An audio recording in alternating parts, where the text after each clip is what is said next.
à la suite de la littérature orale, nous tombons à présent dans celle écrite. Vous avez retenu tout ce qu'il faut sur la littérature orale, pas tout, mais peut-être les grandes lignes, d'accord, qui peuvent être complétées dans vos lectures, vos différentes recherches personnelles. Nous entamons, ou en tout cas nous ouvrons au compte du 2, cette fois, n'est-ce pas, de la littérature, pardon, on va faire ici, voilà, la littérature, cette fois écrite, négro-africaine. Voilà. Et qu'entendre par cette littérature-là, on est suffisamment habitué, droit au but, on va savoir que c'est la littérature, n'est-ce pas, à vocation, l'ensemble des productions à vocation esthétique, d'accord, écrite, d'accord, appartenant, n'est-ce pas, au décor africain. Sur ce, pour l'identifier aussi, nous allons noter que, voilà, cette littérature-là, la littérature, voilà, écrite, négro-africaine, sera alors englobe à son tour alors l'ensemble, on va lui dire ainsi, englobe l'ensemble, voilà, des œuvres écrites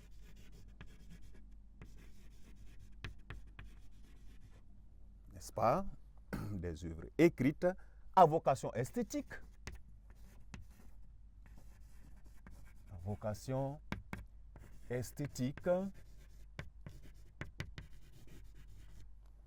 voilà, produites par les auteurs, on va accorder avec les œuvres, n'est-ce pas, à vocation esthétique produite par les auteurs africains, voilà, les auteurs africains ou africains de langue étrangère,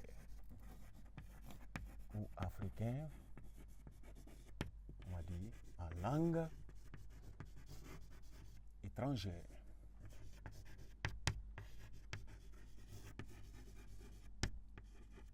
Bien, voilà ce qui pourrait être dit de alors, cette littérature-là.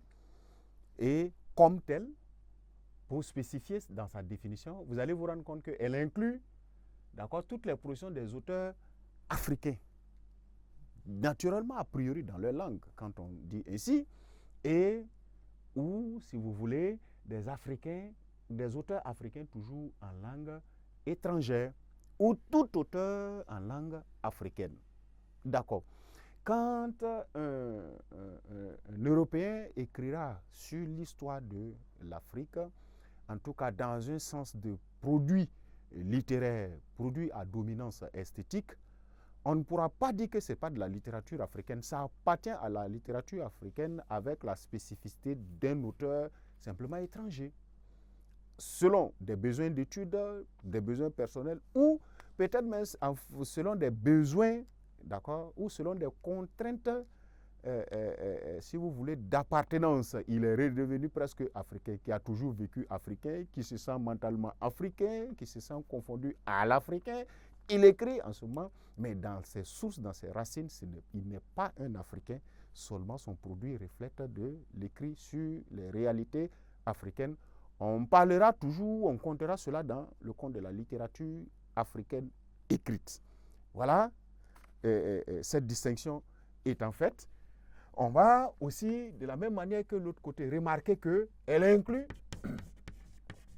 alors, elle inclut, vous l'aurez remarqué, les œuvres écrites en français. Elle inclut les œuvres aussi. Voilà, elle inclut les œuvres écrites en premier tiret. Pour notre cas, bien sûr, en français. En premier lieu, et d'autres ou celles en langue locale africaine. Langue locale africaine. Ce sont des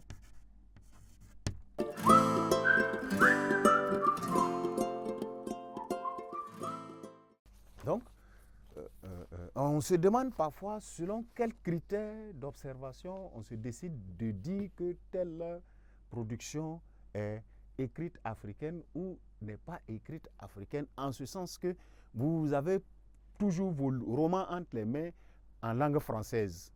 Mais il ne faut pas s'en faire. Tout écrit, peu importe dans n'importe quelle langue française, nous l'avons opté parce que nous avons opté pour français parce que nous sommes des contrées francophones, non anglaises ou autres, d'accord. Dès que la préoccupation ou les réalités socioculturelles dont il s'agit sont dites africaines, ça va appartenir à la littérature écrite africaine, bien qu'en étant d'expression française. Il en sera de même pour, ça va de soi, pour ce qui est en langue locale africaine. C'est l'expression de sa littérature, toujours.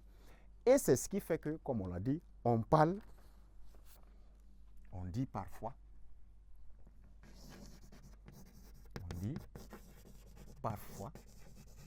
n'est-ce pas, la littérature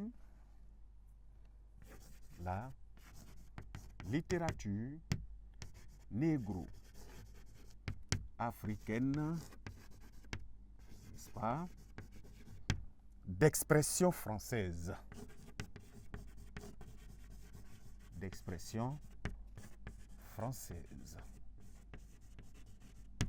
Voilà. Et lorsqu'on a ceci, il ne faut pas troubler, il ne faut pas penser à quoi que ce soit d'autre que la littérature africaine écrite simplement dans une langue qui n'est pas africaine. Et cette littérature est, dominée justement par cette réalité-là. Une littérature dite négro-africaine, mais d'expression française, parce que la plupart de ceux qui, sinon les acteurs, presque tous les acteurs de cette littérature sont qui? Des gens alphabétisés, des intellectuels alphabétisés, instruits à l'école française, donc dépositaires de son alphabet, ou en tout cas qui ne peuvent agir à l'écrit que au moyen de son alphabet. Donc ces écrits sont au moyen de l'orthodoxie de toute sa grammaire, voilà, en termes de mots, orthographe, etc. Point.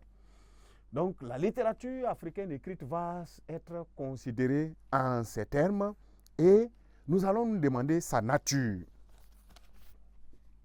La nature de cette littérature-là, en vue de mieux l'appréhender. Voilà.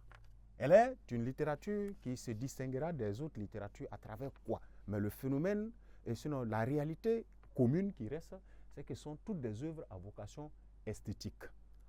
Alors, elles vont garder cela et on verra maintenant les différences qu'il y a. La quantité des caractéristiques, les poids, la taille des poids de chaque caractéristique. On a dit que toute littérature est à vocation esthétique, mais on va voir justement que la littérature africaine là, est une littérature de lutte. Elle est une littérature de lutte qui n'a pas laissé trop de place en tant que telle à l'esthétique.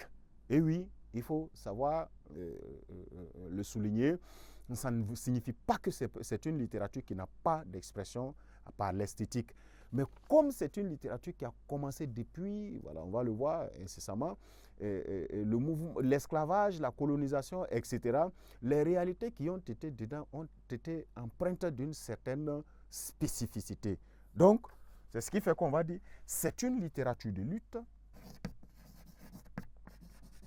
c'est une littérature de lutte, n'est-ce pas, et qui n'a pas assez laissé de place, voilà, on va dire, de place à l'expression par l'esthétique. Voilà. Ici, la polémique qui va se lever et qui n'a pas lieu d'être, c'est de croire que cette littérature africaine écrite-là n'est pas une belle littérature ou n'est pas faite selon la recherche de l'esthétique, etc. Il y a de l'esthétique. L'esthétique dont il va s'agir, en fait, ça va être l'esthétique qui sied avec le langage de guerre, le langage de combat, le langage de refus, le langage du refus de la soumission. Donc, c'est pourquoi, d'accord, elle se confond la plupart du temps à l'histoire des luttes de libération du continent. D'accord. Donc, si elle est une littérature de lutte, vous allez vous rendre compte que l'étude de la littérature négro-africaine écrite là, pour faire la limite avec l'histoire des luttes de libération, des luttes pour le rejet de la colonisation, des luttes pour la cessation de l'esclavage, de la domination de l'homme noir, il est très difficile de faire la démarcation à un moment donné. Voilà, jusqu'après les indépendances. En tout cas, la période post plus ou moins coloniale.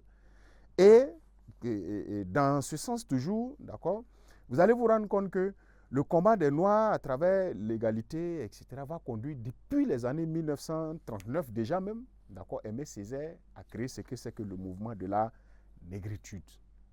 Alors, nous atterrissons dans le commencement même de cette littérature. Qu'est-ce qu'il faut entendre par la négritude? La négritude ne sera pas seulement une garde chassée des littéraires que nous sommes, mais ça c'est de l'histoire encore plus générale. Voilà pourquoi nous n'allons pas, d'accord,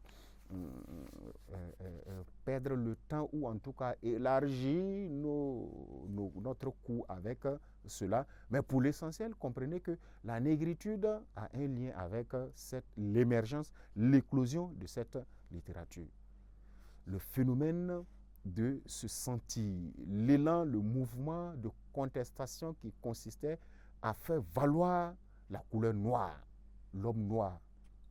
Et les précurseurs, on a endossé cela à certains Africains, mais bien avant eux, attention, depuis les États-Unis, d'autres grands penseurs, ou en tout cas d'autres grands pionniers de cette littérature, tels que William Dubois, ont été des gens qui, voilà, depuis les lycées, etc., ont commencé à jeter les bases de cette littérature de la lutte contre la négritude. Le mouvement de la négritude naît en ce moment. Je suis fier d'être noir, mon sang qui coule dans mes veines, j'en suis fier. C'est parti avec ces genres de slogans jusqu'à un moment donné. Nous allons centraliser tout ça, n'est-ce pas, dans l'émergence, le titre est émergence de la littérature négro-africaine écrite, en plus de sa nature et tous les détails que vous venez d'en retenir.